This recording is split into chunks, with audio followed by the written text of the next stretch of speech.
buenas tardes. Mi nombre es Gina Gastelum. Espero que se encuentren muy bien. Les saludo desde Guadalajara, Jalisco.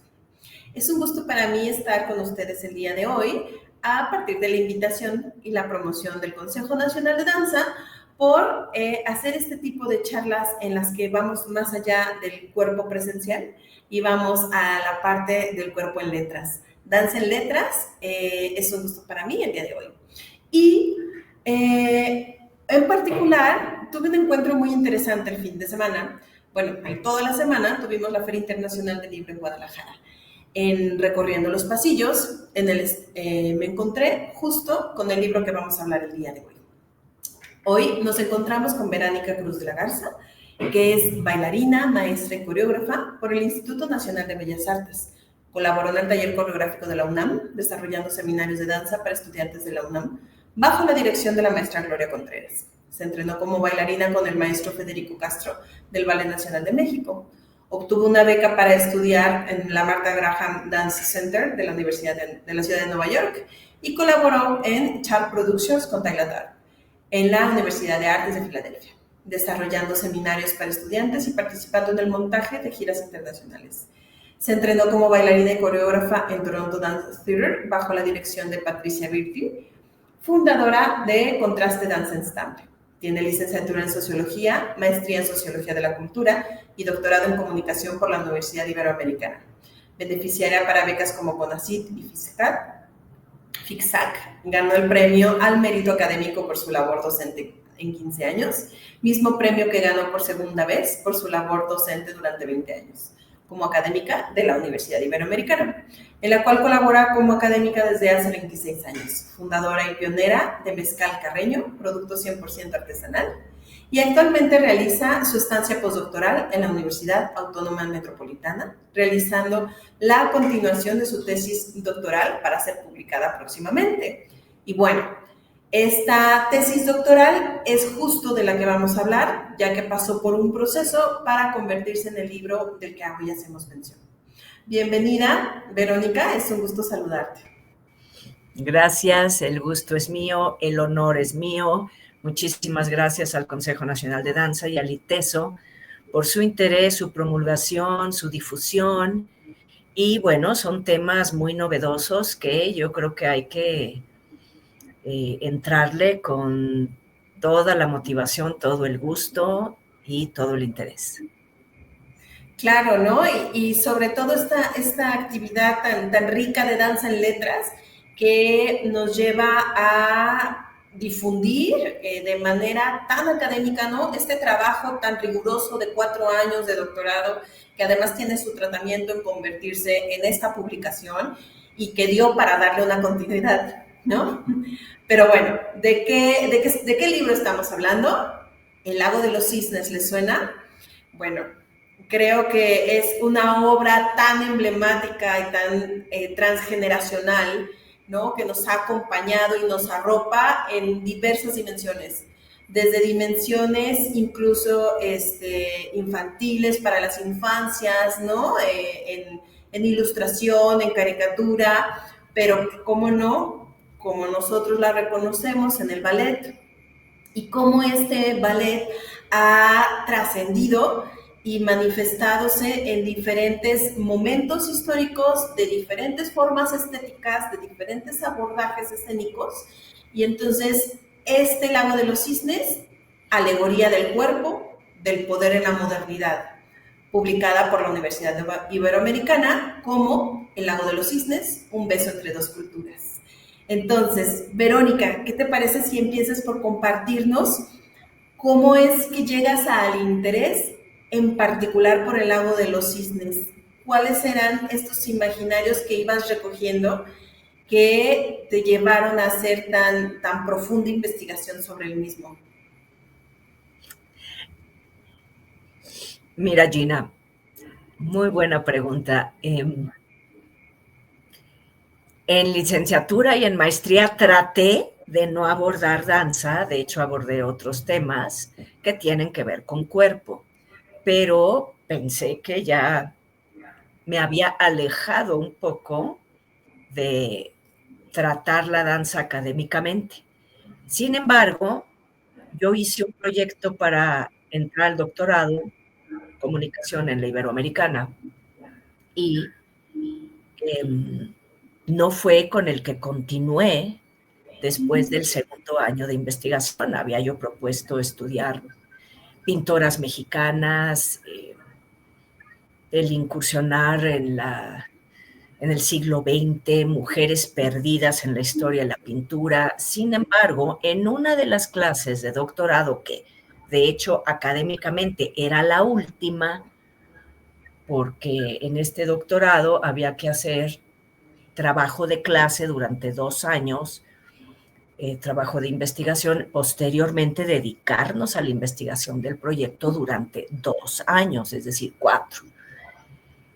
Justo en la última clase que trabajamos teoría crítica de la Escuela de Frankfurt, ya estos grandes académicos, que algunos también fueron artistas, como Walter Benjamin, como Teodoro Adorno, que fue músico. Benjamin fue fotógrafo y con él inicia el cine, la fotografía en movimiento. Hay músicos también, hay arquitectos de la Bauhaus, en fin. Un ejercicio de clase era encontrar una obra que haya viajado en el tiempo. Y que además con el tiempo se haya enriquecido todavía más que en el momento en el que se creó. Y hay muchas, pero había que hacer el ejercicio en 15 minutos para cerrar esa clase y dejarlo como ejercicio de clase. Fue fantástico. De hecho, yo esa clase ya no la tenía ni que haber tomado, porque más bien ya me debían esos créditos. Pero yo estaba feliz porque fue difícil que en la disciplina de comunicación se abrieran a teoría crítica de la Escuela de Frankfurt, y era muy novedoso, y de hecho, pues, varios alumnos dijeron que no, esa clase no la iban a tomar, iban a tomar otras. Y yo estaba feliz en esa clase, entonces ya, para mí ya no importó si me debían o no los créditos. Sin embargo, yo dije, qué obra, de momento se me vino el lago de los cisnes, que puede ser un gran ejercicio. Y bueno, cuando jalé el hilito para trabajar la obra, se te viene todo un tema político, se te viene industrialización del siglo XIX, se te vienen problemas de diferencias de clase, se te vienen temas en donde la democracia está tirando monarquías. Bueno, la entrada del siglo XX, Primera Guerra Mundial, y verdaderamente fue un ejercicio extraordinario. Nos fue muy bien en esa clase porque a nadie más se le ocurrió otra cosa, al menos en 10 minutos. Y de ahí yo dije, creo que me sigo por aquí, la decisión es mía. Ya en doctorado no podemos estar pidiendo permiso. Claro. Más hay que estar cerrando capítulos. Y dije, pues al ataque, y pues me metí al original de 1895, cuando menos, para librar esa clase, esa materia, pero me fascinó. La verdad es que me seguí con eso, y tan me seguí que seguí con el postdoctorado, ¿no? Sí, claro, y que en este imaginario, ¿no? Cómo nos invade, o sea, que el lago lo tenemos en el imaginario colectivo, ¿no? Lo tenemos en este imaginario colectivo, pero hay una imagen quizá muy clara de cisne blanco, cisne negro, ¡pum! Pero estas ventanas que abriste, este hilo que te llevó a profundizar, dijiste, pues es material tan vasto y además es tu campo, tu área de donde te desarrollaste, que encontraste esa vinculación. Sí. ¿No? Encuentras esa vinculación y no me imagino que fue fácil la decisión de cambiar tu objeto de estudio después de 2 años. Sí, es que el otro ni siquiera lo tenía amarrado, ni siquiera lo tenía, o sea, me di cuenta que no era mi gran motivación, no porque no me interesara, sino porque no es mi tema. Y además está mucho más explorado el trabajo pictórico Claro. que hay mujeres muy, muy olvidadas, que sería fantástico retomarlas, pero cuando me metí al lago, yo dije, y me metí justo por el lado de, pues no son cuentos inocentes que son eso y ya, al contrario. O sea, tienen una cantidad de aristas estos ballets críticos que al menos encontramos tres muy poderosos en este orden: Bella Durmiente, Ajá. Cascanueces, que es justo la época de Cascanueces, y El Lago, y los tres hechos por el mismo músico, el Ujú. mismo coreógrafo. Y hay unos temas ahí de crítica social, política, cultural, que la verdad, en una época en la que la modernidad golpeaba durísimo, si reconstruíamos o no el mundo de cero o retomábamos lo que servía de otros géneros, de otros momentos, de otros contextos, y seguíamos elaborando. Yo creo que el arte es así, que el arte es una continuidad constante con determinadas rupturas fabulosas, y cuando queremos romper, no logramos romper. Y cuando no queremos romper, estamos rompiendo hasta la vajilla. Sí, pero bueno, hablas de rupturas y justamente en el cambio, bueno, das la decisión de transitar hacia el campo, un objeto de estudio distinto. Bueno, pero aún así es esa propuesta, la historia del arte casi siempre está narrada desde las artes visuales, ¿no? Pocas veces la narran desde el cuerpo, desde la experiencia del movimiento.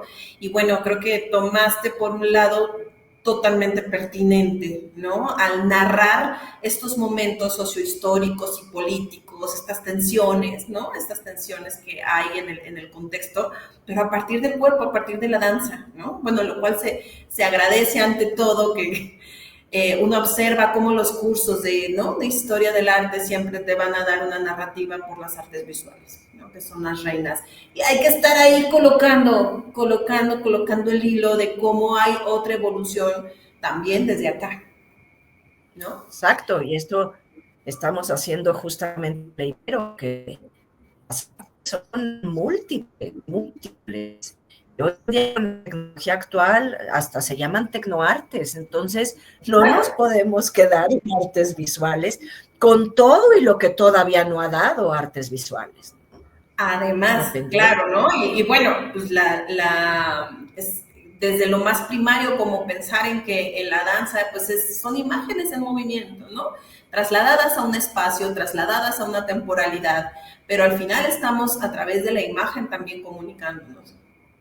Exactamente, de la música hecha cuerpo y el cuerpo hecho música. Bueno, Eso es pero fácil. podemos profundizar también. En el texto colocas unas 5 preguntas que son primicia, ¿no? Que son primicia de esta búsqueda y de esta ruta. Y hay una que particularmente me motiva bastante, que es cuando colocas, ¿cuál es el poder e impacto en las sensibilidades? ¿No? ¿Nos puedes platicar un poquito de ello? Con todo gusto, Gina. Y eso se ha vuelto mi tema, definitivamente, la estética. La estética es una rama de la filosofía que permite entrar una mensajes o el contenido de una obra de arte. Es difícil, eso lo trabajo mucho con mis alumnos, es difícil entrarle a la obra de arte en sí. Por lo general estamos clavados en quién la hizo, qué le pasó al que la diseñó, qué le pasó en el alma a Tchaikovsky cuando hizo la partitura, o en el impacto de la obra sobre sus públicos, pero no estamos entrando a la obra en sí. Y entrar a la obra en sí ha sido fascinante, porque la obra vive, esté o no quien la hizo. Finalmente, quien la hizo perecer algún día, y sus públicos pues van a seguir viendo estos contenidos, elaborándolos y repensándolos, adaptándolos a sus situaciones actuales. Pero, ¿y la obra? Entonces, ¿cómo le entramos a la obra en sí? Y eso lo permite el método de Walter Benjamin, que él dice, dejemos a quien la hizo, dejemos a quien la recibe, entendamos que la obra tiene un impacto en sí misma y una vida en sí misma. Los museos, cuando se cierran, las obras siguen ahí. El telón, cuando se baja, la obra sigue viva, adelante y atrás del telón. Entonces es un fenómeno extraordinario y es justamente cómo nos habla a esa parte sensible en la que estamos en ese momento. Y si bien la obra dice algunas cosas, ya a la hora que la elaboramos pasan otras cosas. Es como hacernos un licuado en la licuadora y sale ya un híbrido de muchas cosas. Pero todo comienza en la sensibilidad, todo comienza en por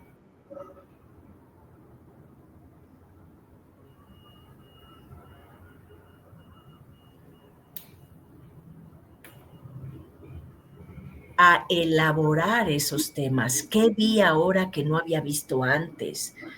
¿Qué pensé ahora que no me había dado cuenta anteriormente?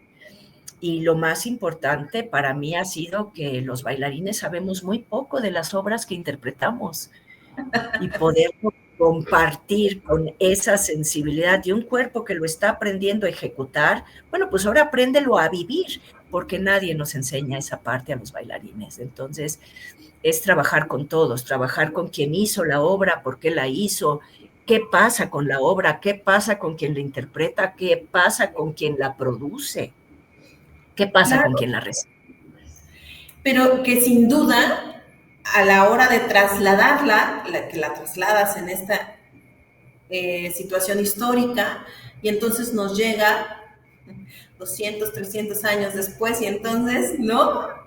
¿Qué pasó ahí? O sea, ¿qué tiene esta obra? ¿Qué impacto tiene para que se ha podido extender, que se ha podido adaptar en este paso generacional, en incluso cambios de paradigma de la percepción de las artes, ¿no? Como de una modernidad, posmodernidad, y que ahora qué estamos haciendo en las prácticas contemporáneas del arte y por qué esta obra en particular ha podido trasladarse y la hemos podido interpretar de diferentes maneras, tanto en su ejecución, ¿no? Como pues en el cambio de agencia de las personas, de los públicos.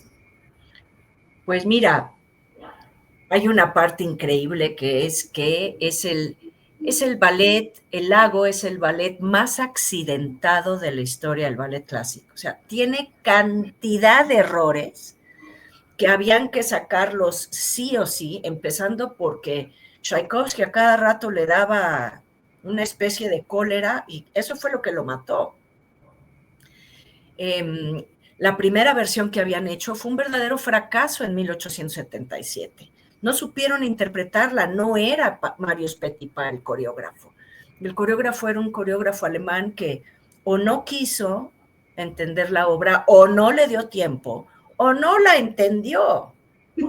Y la partitura de Tchaikovsky no puede ser un fracaso. Entonces Tchaikovsky busca 18 años cómo hacer de esto un éxito que él sabía perfecto que era un éxito.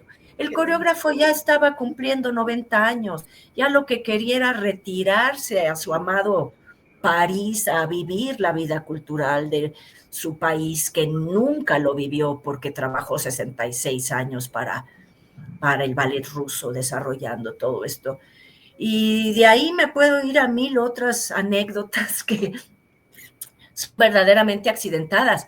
No se pretendía que esta obra viviera más de 9 funciones en su segunda versión exitosa, porque había una creencia, si el zar bostezaba una vez, las obras se quedaban en repertorio 9 funciones. Si bostezaba 2, se quedaba 3 funciones.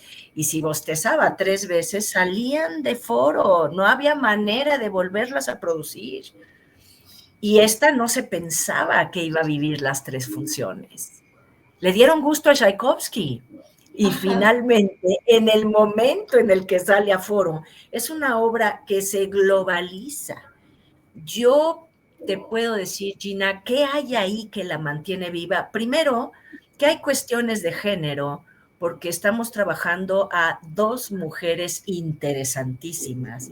Es la imagen del cisne blanco, que es una mujer comprometida, entregada, abnegada, pero finalmente mutilada, finalmente un hechizo que no le permite ser madre, no le permite amar, no le permite tomar decisiones propias.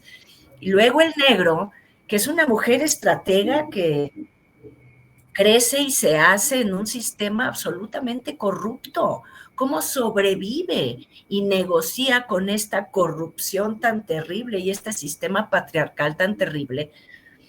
Pues imposible que tuviera la sensibilidad del cisne blanco. Sin embargo, las dos juntas, que en ese momento las vemos separadas, nos hacen a la mujer actual, nos hacen a las mujeres actuales.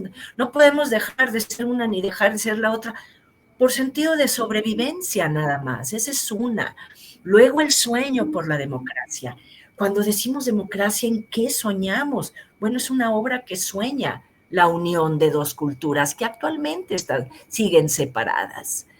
Entonces, todo eso que vemos ahí no es un Romeo y Julieta, no es un amor imposible, es un amor que no tiene final en 1895, pero que en el siglo XX y actualmente le hicimos diferentes finales para entendernos como especie. O sea, es una obra poderosísima. ¿Quién se ha dado cuenta de tanto accidente y de tantos errores? O sea, de hecho, es un coreógrafo, el del acto número 1 y el acto número 3, que es Marius Petipa. El maestro ya estaba grande, enfermo y sin ilusiones. Y el acto 2 y el acto 4 son de su asistente, un rusito precioso llamado Lev Ivanov, que él decía, pues le tengo que ayudar al maestro porque si no, no vamos a estrenar nada. ¿Cómo pensaría el maestro hacer estos movimientos? Por eso son obras tan distintas y no parece, es de dos manos, de dos creatividades totalmente distintas que hacen de la obra una riqueza increíble y además inagotable, Gina, inagotable. Y esto, digo, lo que me compartes, lo que nos estás compartiendo, me lleva ahorita, lo que me cruza es este elemento del inacabado, ¿no? Del inacabado que te deja ahí, que te la pone y te la dispone para que le entremos, ¿no? Para que le entremos cada una a este diálogo con esta obra inacabada, no es esta cuestión majestuosa en un pedestal, conclusa, virtuosa, ¿no? Sino que está ahí para que la completemos y para que estemos dialogando con ella permanentemente. Y justamente esa es la modernidad que no terminamos de ser, de vivir, de crear, esos inacabados, porque los ballets que están acabados prácticamente nos empiezan a dar un poco de pereza porque ya no hay más, creemos que no hay más que sacarle. Pero la entrada a la modernidad son estas obras que, a ver, ¿qué pista seguimos? ¿Qué huecos le llenamos? ¿Y cómo la terminamos? Claro, y entonces entra la modernidad, ¿no? Y se asoma, y entonces colocas también este interrogante sobre cómo impacta el cuerpo en el cuerpo, ¿no? ¿Qué pasa con la danza contemporánea? Llega, se empieza a manifestar y empieza a proponer otras maneras de abordar el cuerpo en la escena, otras maneras de abordar el movimiento, de gestar la propuesta corporal, de gestar la propuesta en el espacio y cómo se traslada entonces, cuál es el aporte que hay. Pues mira, hay varios aportes porque en 1895 inclusive es un ballet absolutamente moderno desde el vestuario, es el primer tutú paradito. Los demás tutús eran largos hasta los tobillos de las bailarinas, Giselle, por ejemplo, y que no se vean las piernas de las bailarinas. Aquí está trabajando el coreógrafo junto con Lev Ivanov, su asistente, que no se vea bailarina, que se vea cisne, ¿cómo hacemos que el cuerpo sea un cisne? Y un cisne capaz de amar y capaz de matar. El negro es capaz de matar y cobrar por ello. El blanco no entiende de estas cosas. El blanco es una belleza como la pongan. No tiene ni que respirar la nena, ¿no? Entonces, desde ver las piernas, desde ver el cuello, ver el zapato de punta es la colita del cisne.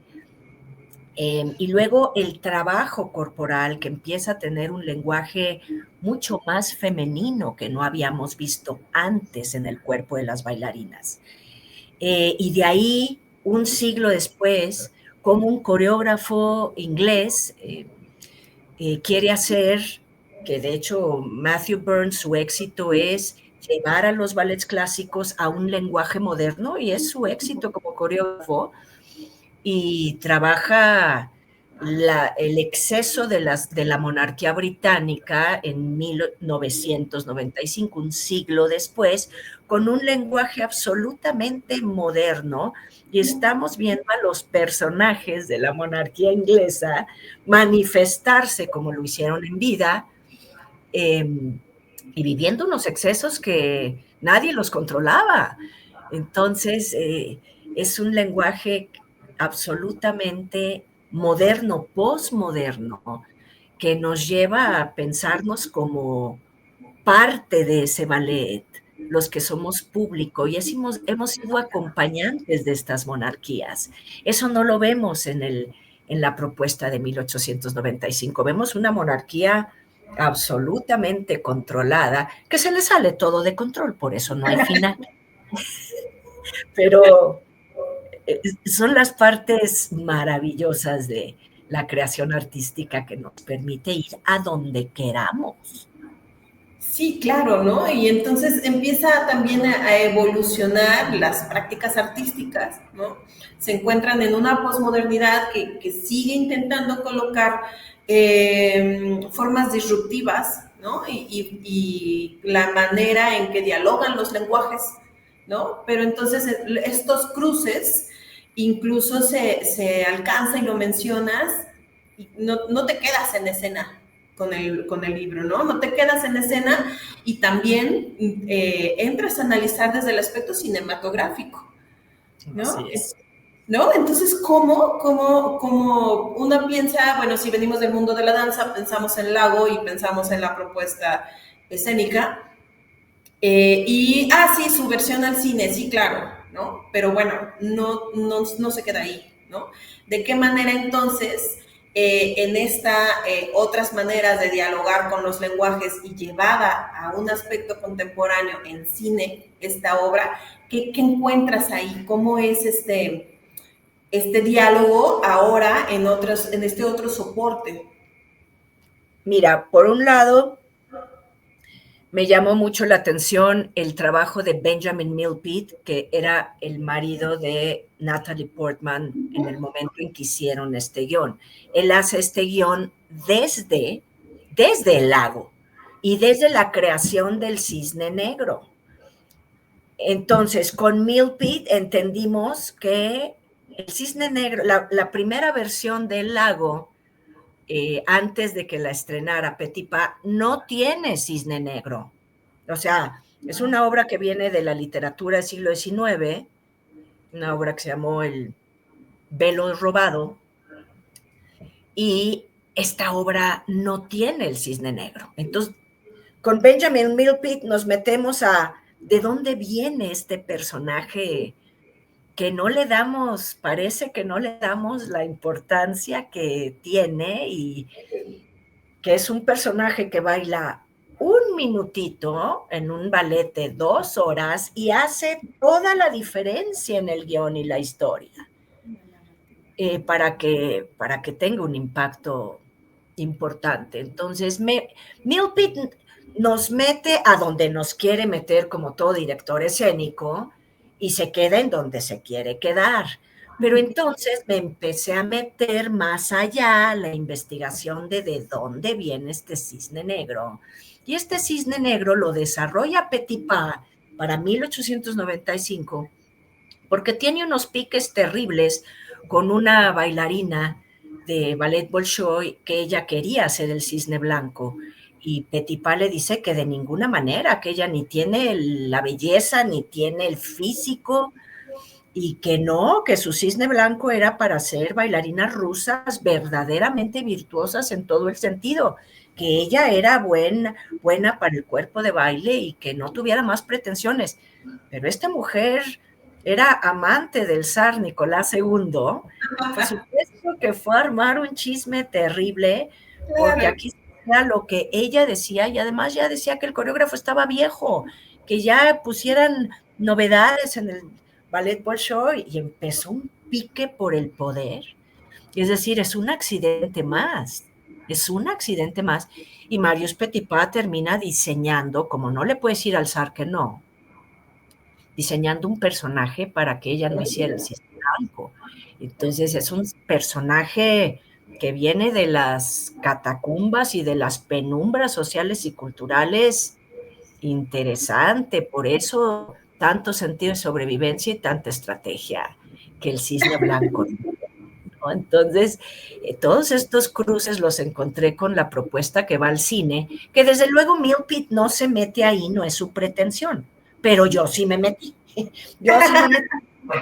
Sí, De claro. hecho, hice toda esta investigación en los archivos de Ballet Bolshoi, en la curaduría de la obra en Ballet Bolshoi, en el 2017, y me encontré la obra de Petipa que se llama Un maestro de ballet, Okay. en donde él confiesa toda esta historia que te estoy contando. Entonces, con eso cuajo 3 historias que se cruzan y que cruzan un siglo completo y que siguen dando sus frutos.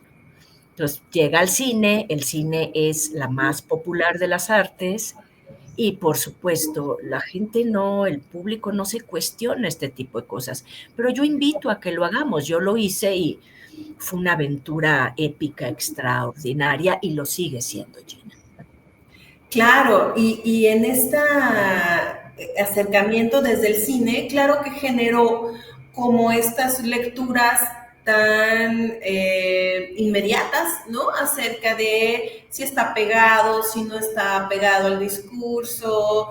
Bueno, a mí me tocó estar con escuelas de ballet que cuando salió, pues es así como de toda una revelación de por favor no lleven a sus niñas, ¿no? Las maestras de las escuelas preocupadas por decir, comunicar que no era una obra para infancias, ¿no? Cuando, pues, lo interesante es el discurso que hay atrás de la narrativa, ¿no? O sea, la narrativa, que es lo que nos está ahí conteniendo y proponiendo, más allá de la estética a la que nos ha entrenado la danza clásica, de los cuerpos puros, ¿no? De las bellezas, y que ahora lo enlazas con esta investigación, ¿no? Con lo que encuentras, de por qué incluso surge el personaje.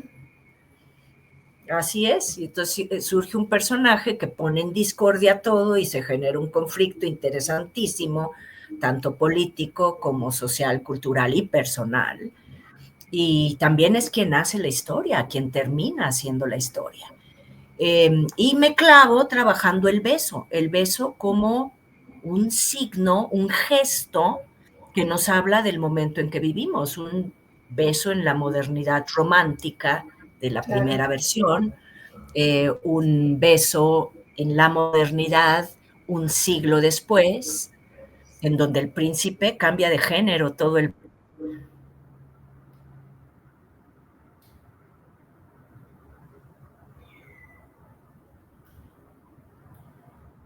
En el cine es un beso que se da ella misma.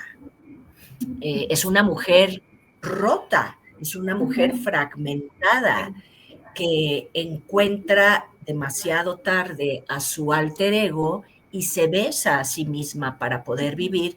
Sin embargo, ninguna de las versiones tiene buen final, ninguna, Bueno, al ninguna. menos una certeza tenemos en la mutar de las versiones. Y este entender, ¿no?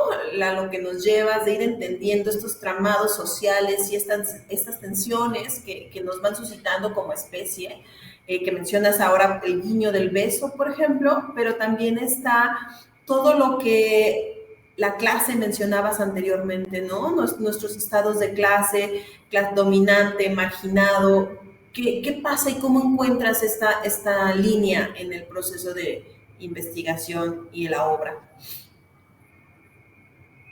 Mira, Gina, en la primera versión, 1895, tiene cuerpo de baile, ¿no? Que es un cuerpo de baile extraordinariamente bien diseñado por Lev Ivanov, el asistente de Marius Petipa. Es un cuerpo de baile que está en foro durante 2 actos, pero el ojo humano no percibe el movimiento, casi no percibe, a menos que te dediques a ver el cuerpo de baile, porque los actos están diseñados para ver a los solistas, y entonces quedan enmarcados por este cuerpo de baile. Y yo decía, ¿pero qué es ese cuerpo de baile? O sea, ¿qué es tan difícil hacerlo? Es hasta más difícil que hacer a la solista, porque la solista, nadie se sabe su parte, y si se equivoca no se entera nadie, a lo mejor el príncipe, pero le da una piruetita de más y ya se arregló la cosa. Claro. Pero el cuerpo de baile, una se equivoca y se nota, porque es absolutamente preciso y simétrico, como debe de ser el ballet clásico. Claro. Entonces decía, ¿qué es esto? No, me di cuenta que ese diseño es el pueblo ruso, y hoy en día cualquier pueblo, esperando un verdadero cambio, que eso es lo que hace ahí el cuerpo de baile, esperando que o se dé el cambio democrático y se puedan enamorar el príncipe y la cortesana, o no hay cambio absolutamente y gana un sistema que impera, y que impera globalmente, y que en ese momento eran sistemas fascistas. Entonces, es eso lo que es esa parte social que en medio está ese cuerpo de baile diciendo, ¿qué va a pasar? Alguien haga algo, alguien mueva la pieza. Para eso estamos aquí como testigos. Claro. En la versión de Matthew Byrne, el cuerpo de baile termina matando al príncipe. Simbólicamente, porque nunca se ve. La versión del cine, pues la chica ya no puede con la realidad a la hora que hace su cisne negro, no puede con este cisne negro, no está preparada emocionalmente para ese cisne negro y ser libre y poder diseñar su propio final. Y termina dañándose, termina suicidándose, ¿no? Entonces sí son temas fuertes en donde lo que está detrás es decir, ¿qué tan libres somos ante las estructuras sociales y políticas? ¿Qué tanto podemos hacer? ¿Y cómo le podemos hacer? Y si no soñamos y diseñamos esa libertad, pues no habría siglo XXI y sin embargo aquí estamos, Gina. Claro, aquí estamos.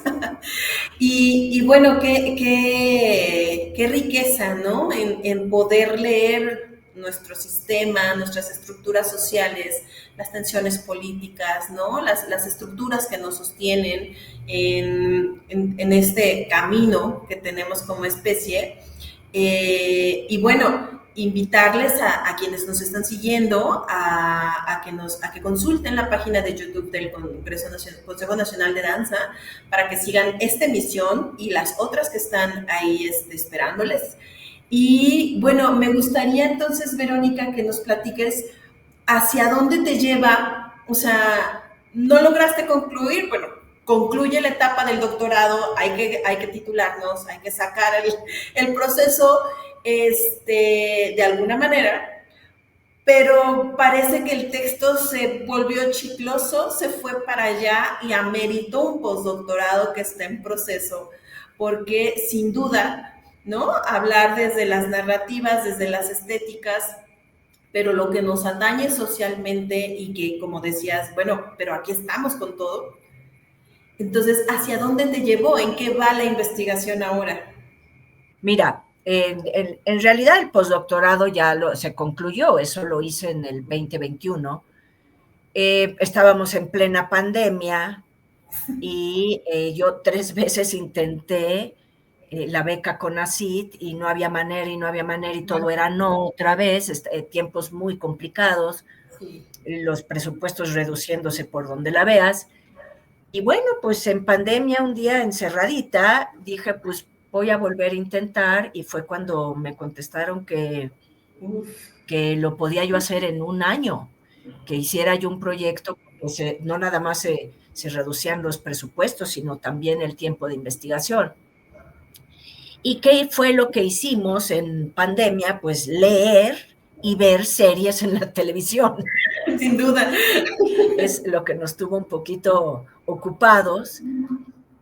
Pronto veo que esta imagen de estas dos mujeres, el cisne blanco con sus características y el negro con sus características, están en series en Netflix en ese momento que estábamos encerrados, y que el público nos encerrábamos a ver estas series, nos identificábamos con alguno o con las dos o con las narrativas, y que estas narrativas, estos personajes ya estaban en televisión, ya estaban en 2020,